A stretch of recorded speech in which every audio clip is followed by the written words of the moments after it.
Policy adoption is an action by an individual or a group of individuals in an official capacity to adopt, modify, or reject a preferred policy alternative. This process almost always requires some negotiation and compromise, and legitimacy, the idea that this governing body has the authority to make these decisions, always affects policy decisions.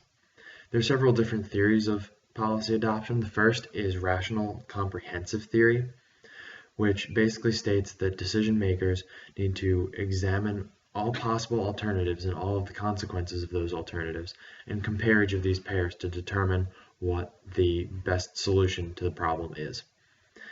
This assumes that the problem is well defined and can always be separated from other problems, which isn't always the case.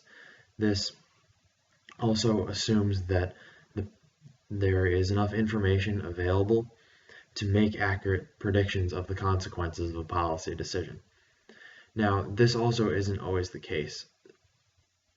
A lot of times there are unpredictable consequences that are difficult to consider, or it could become unrealistic because of what are called sunk costs. For example, previous decisions and investments into existing policies make it difficult to consider the best options for policy decision. The next theory is incremental theory, which suggests that limited changes to existing policies are the best option. This helps to deal with the issue of sunk costs that creeps up in rational comprehensive theory, but it only considers a few alternatives and important consequences of those alternatives. So often it is a lot more practical to use, and it's often easier to reach an agreement among policymakers. Now, this recognizes that policymakers generally don't have the time, the information, or the resources to go over every possible alternative to a solution, so it tends to simplify the process a little bit. Unfortunately, incremental theory doesn't help in crisis situations when an existing policy isn't always in place already. And sometimes incremental theory is called a barrier to innovation because it focuses on what's already in place and it sometimes makes it more difficult to look at readily available alternatives to existing policies. Mixed scanning is a theory that tries to use both rational comprehensive theory and incremental theory just at different times, so decision makers can use the strength of both methods of decision making.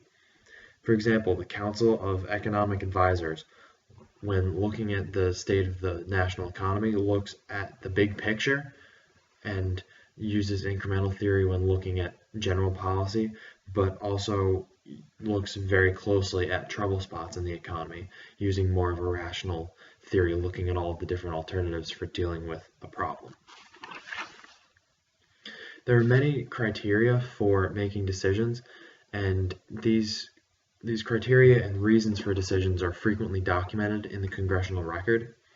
Now, these could be the actual reasons that members of Congress used for making a decision, or they may be reasons that were fabricated because they seem to be more appealing to the public.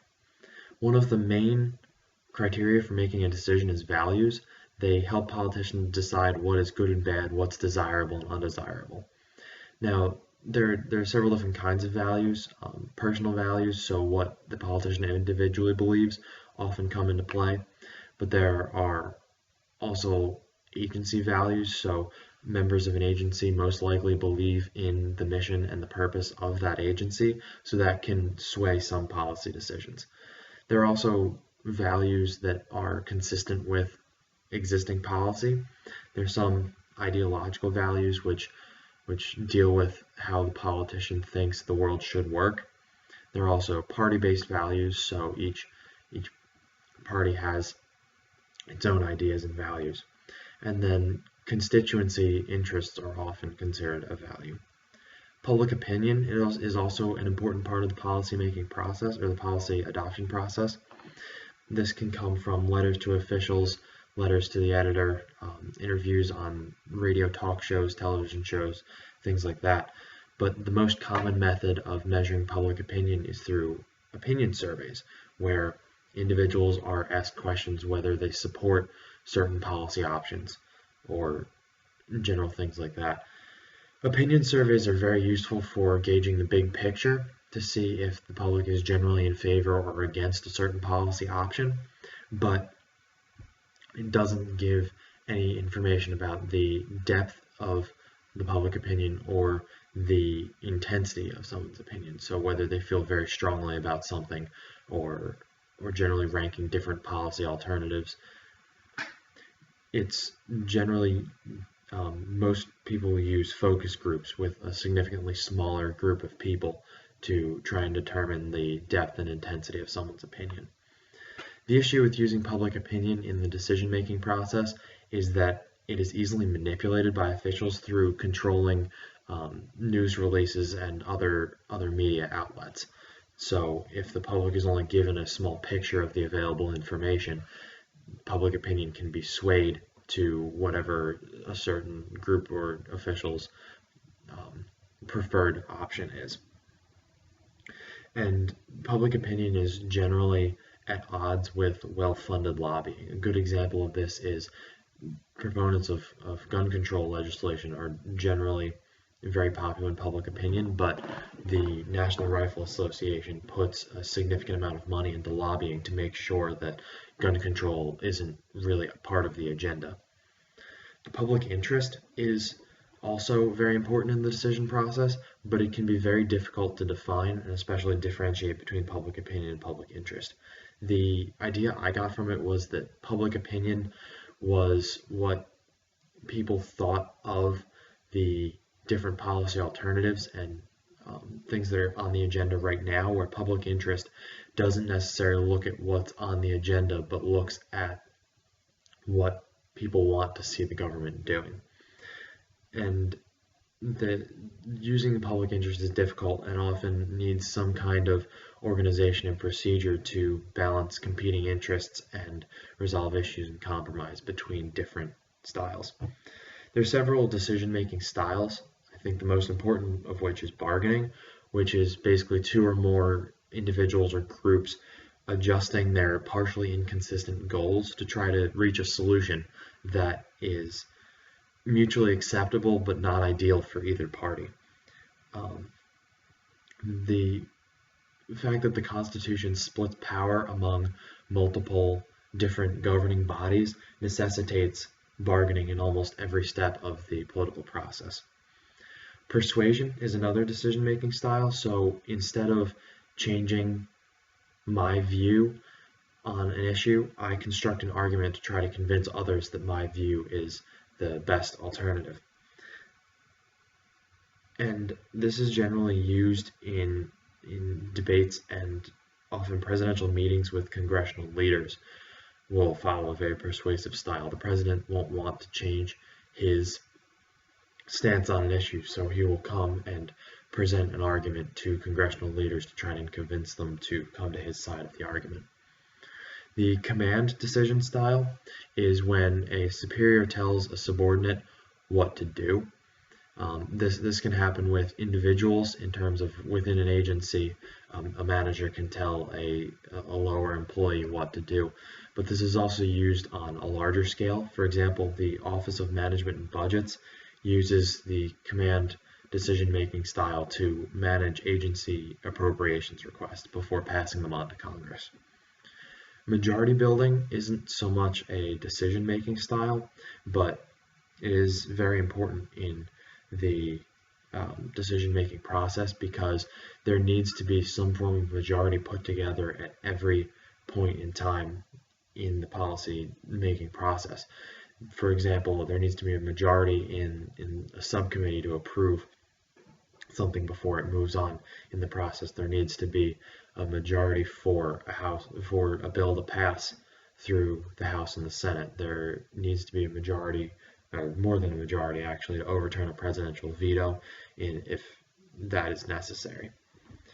Two good case studies of policy adoption were with consumer bankruptcy and smoking and tobacco. The consumer bankruptcy issue looked primarily at the difference between Chapter 7 and Chapter 13 bankruptcy. And it was a very complicated issue, but it basically boiled down to the competing interests of corporations and individuals between the creditors and the debtors in the situations. Legislative action started in 1997, but it was very difficult to reach any sorts of compromise in the situation, and it ended up taking until 2005 for any consumer bankruptcy reform bill to pass. There were massive struggles over the Schumer Amendment, which would make it impossible for people protesting abortion clinics to use bankruptcy as a way of avoiding fines that resulted from that activity, and the homestead exemption, which made personal property and equity in a home generally not on the table in terms of repaying creditors when someone files for bankruptcy. This was an issue because it was generally used by the incredibly wealthy to shelter some of their assets away from collection when they had to declare bankruptcy to deal with other debts. The smoking and tobacco debate generally dealt with the conflicting interests of the tobacco industry wanting to make more money and public health interests. This was primarily over the FDA's ability to regulate cigarettes and the marketing and labeling of cigarettes to deal with health issues and advertising issues. It ended in a sort of compromise where the FDA was able to regulate some aspects of cigarette sale and marketing, but they were unable to legally eliminate nicotine from cigarettes completely or to ban cigarettes from sale in the United States. Now, for my discussion questions, Anderson mentions that parties have very little actual power in controlling members, and especially the party members in Congress, but many, if not most, votes in Congress end up split almost directly on party lines. Why do you think that is the case?